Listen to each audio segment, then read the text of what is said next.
So look at this here, guys. New York Post. Airports, airlines across U.S. begin to drop mask mandates after court ruling. Wow. So let's go through this. Travelers were celebrating across the country Monday as airports and airlines dropped their mask requirements after a Florida federal judge. I'm struggling to say Florida. I always used to say, I say Florida. That's just how it rolls off my tongue, but I've been told that's my New York accent coming out. And everybody else says like Florida, like the floor, Florida. And so I'm trying hard, but I don't know if I'm nailing it. Anyway, back to the article. After a Florida federal judge voided the Biden administration's mask mandate for planes, trains, and buses. But confusion also accompanied the enthusiasm as some airports, airlines, and transportation agencies had yet to announce whether they would continue to enforce the mandate or confirm that masks are still required. Following the judge's ruling, United Airlines, Delta Airlines, Southwest Airlines, and American Airlines all relaxed their mask policies for customers, crew, and workers. Quote, feels good to be flying. The moment the mask mandate was lifted, people are literally celebrating at this airport, Darren Smith tweeted Monday night. United and Delta lifted the mask requirement for all domestic flights. United also said the change in policy would apply to select international flights, while Delta said masks would also be optional on most international flights. Southwest and American Airlines also nixed the mask requirement for travelers and employees, but did not specify if the switch extended to international flights. So now I should also note, O'Hare Airport in Chicago has come out and said, we're going to enforce a mask mandate. So that specific airport is going to enforce it, and I think that overrides the individual airline, so I don't know. Or I guess while you're in the airport, you have to wear it, then maybe when you get on the plane, you don't. Or I don't know if they're going to try to make people on the plane wear it too. Who knows? Southwest and American Airlines also nixed the mask requirement for travelers and employees, but did not specify if the switch extended to international flights. Airports such as Raleigh, Durham, Miami, and Portland have confirmed that they will no longer be enforcing mask requirements per local TSA directives. But San Francisco Airport said it, quote, will continue to comply with the current TSA security directive on masks until we hear otherwise from TSA. The Port Authority, which operates JFK Airport, LaGuardia Airport, Newark Airport, Teterboro Airport, as well as the Port Authority bus terminal and PATH rail system, has not made any announcement regarding the mandate suspension. In New York City, subway and bus riders have been instructed to keep their masks on. The mask requirement on public transit in New York remains in effect for now, pursuant to a March 2nd, 2022 determination by the New York State Department of Health, the MTA said in a statement Monday night. Washington, D.C.'s Metro, however, has ruled that masks for rides are now optional. U.S. District Judge Catherine Kimball Mizell, an appointee of President Donald Trump, ruled that the CDC failed to properly explain its decision to impose the mask mandate or follow proper rulemaking procedures.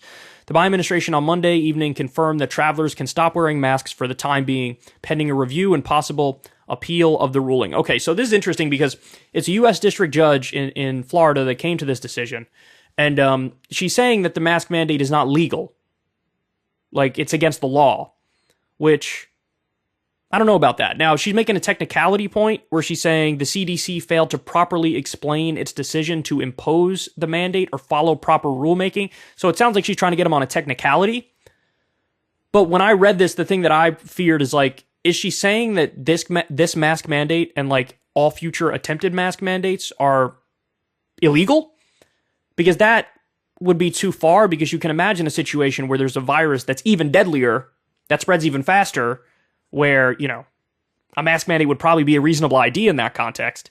And to just do, I was afraid it was a very broad ruling, but it strikes me that that might not be the case if you read the specific language. Because again, the language is, U.S. District Judge Catherine Kimball Mizell, an appointee of President Donald Trump, ruled that the CDC failed to properly explain its decision to impose the mandate or follow proper rulemaking procedures.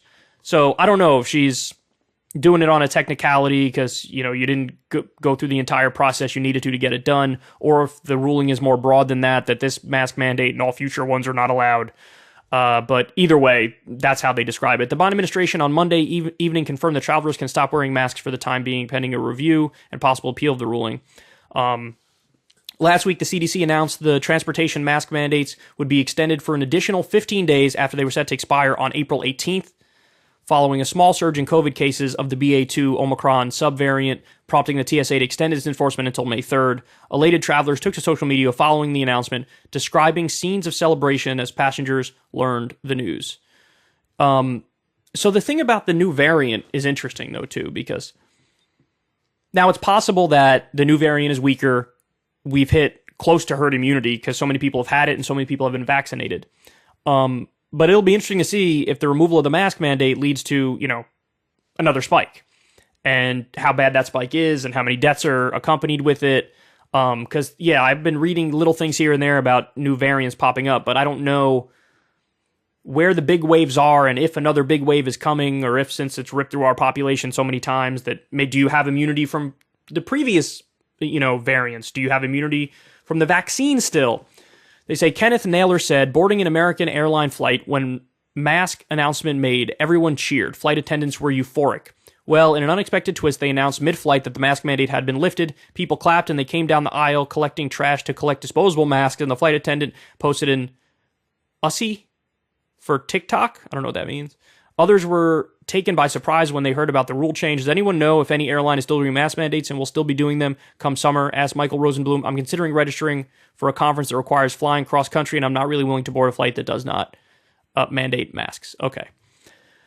So there you go, man. Look, it appears like, almost regardless of the facts on the ground, the U.S. is interesting because we really do have like a really strong individualism streak in us, and we don't, like other countries, you have to go through country by country to determine which ones do this and which ones don't do this. But they do have more of a culture of collectivism and more of a culture of, it's patriotic to follow the rules and to keep your fellow citizens safe. Whereas here in the U.S., we have a very, very individualistic culture.